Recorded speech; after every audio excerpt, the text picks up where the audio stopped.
Dear friends, in the last class we have seen what is meant by Kirchhoff current law and how we can write the matrix form in that nodal analysis. That means current matrix is equal to conductance matrix into the voltage matrix. Today we are going to solve the problem related to Kirchhoff current law through the nodal analysis. Assume here this is have the circuit, we have the two loops, right? But then we are going to find out what is the current which is flowing through the 50 ohm resistance. So the 50 ohm resistance, in order to find the current, assuming that this current is I3 and the current here is I1 and current here also I2. So now we have to first choose the nodes in the particular circuit. So now here the current I1 is flowing and here it is reaching in this particular point and divided into I2 and I3. Already we know what is meant by node. Two or more elements is connected together. The particular point is called as node. But even though here two elements are there, there is no current division. So it's the same current is flowing here. So we are assuming that this is the node. This node voltage, I am writing it as voltage V. Why?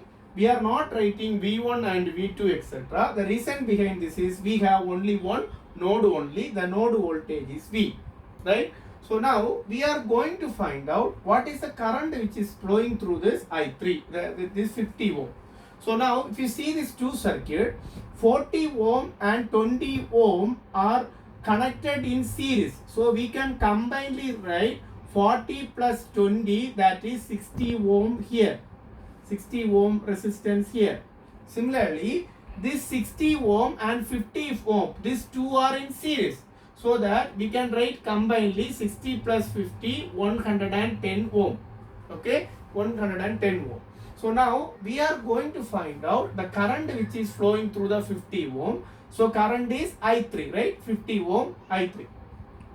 As this is series connection, 50 ohm current is same, this current I3, same current is flowing to 50 ohm as well as 60 ohm. Already you have studied in series connection what is the impact of current, everything, right? So now if you see this here,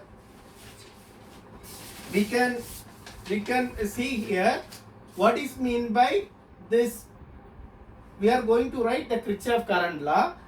Now this I1 current is entering here, current I2 is leaving from the node, I3 is also leaving from the node. So already we know current entering to the node is equal to positive.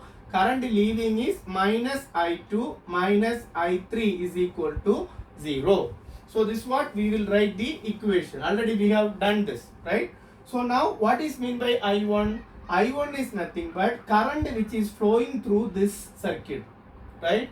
The same I1 is flowing through 40 ohm as well as 20 ohm. Both are connected in series. So as the current is flow, already we know current is flows from higher potential to lower potential. So as the current direction is towards left to right, higher potential is 120. We are assuming that V is lower potential. So now I am going to write the value of I1. I1 is nothing but 120 minus this voltage divided by total resistance in this circuit. So 40 plus 620, that is 60 ohm, that is equal to 60. Okay. Now minus what is I2? I2 is nothing but current. This is the reference node. The reference node you don't need to consider, right? So now this is I2, current is flowing in this direction. That means higher potential is V, lower potential is 60. So that we can write V minus 60 divided by the respective resistance is 25. Okay, minus I3 is nothing but I3 is flowing like this. So I3 is nothing but voltage minus 40, V minus 40 divided by the total resistance in the circuit. So both are connected in series, therefore 60 plus 50, that is equal to 110. Okay. So now you should know before writing this our ultimate aim is finding the current flowing through the 50 ohm resistance, right? So I3, what is the current? Already we have write it. What is I3? I3 is nothing but voltage V minus 40 divided by the total resistance 60 plus 50, 110. So if you know the voltage, we can find out I3. Now from this Kirchhoff voltage current law, we are going to find out what is the value of voltage V. So that is equal to 0. Now I am segregating all the voltage term right hand side and constant values in the left hand side. So we can write it as 120 divided by 60. So this term is over. Then plus 60 divided by 25. So this term is over.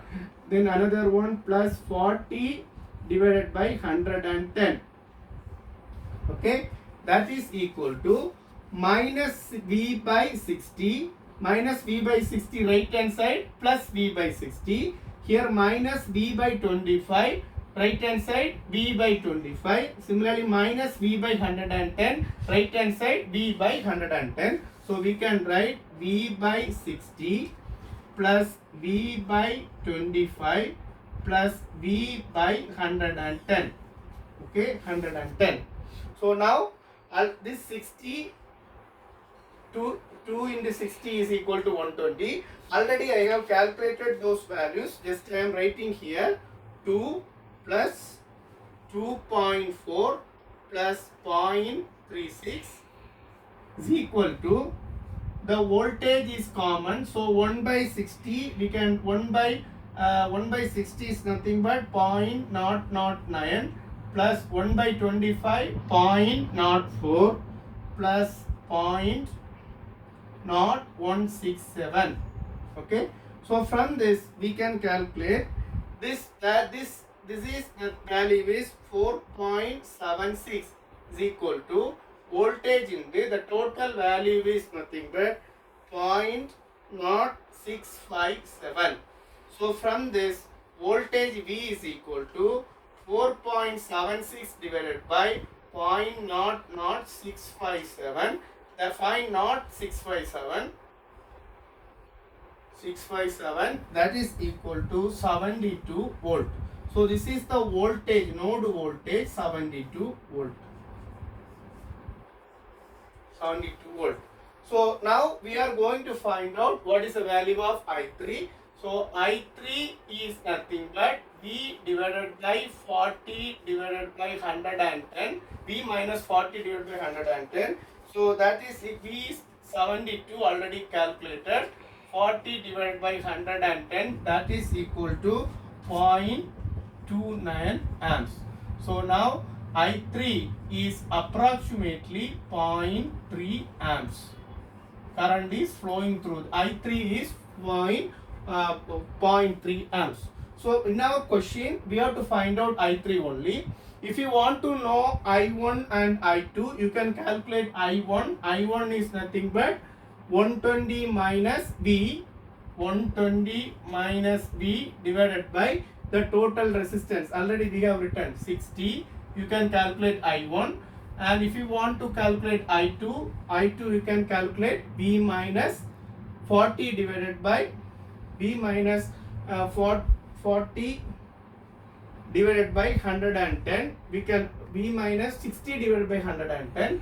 So V minus 60 divided by 110, 25. V minus 60 divided by 125. Already we have did this I2, I1. So you can calculate separately and find out what is I1 and I2, and we will finally end up with this I1 is equal to I2 plus I3, or otherwise if you getting any minus values, the current direction will be reversed. So in this case, you can one time try it. You can use the comment box and let me know what's the value of I1 and I2, and also whether we are getting I1 is equal to I2 plus I3 or some other values. You can comment on it. I hope that this problem, way of solving the problem is very much interesting and understandable, and very easily, clearly you can write the equations in the easiest way.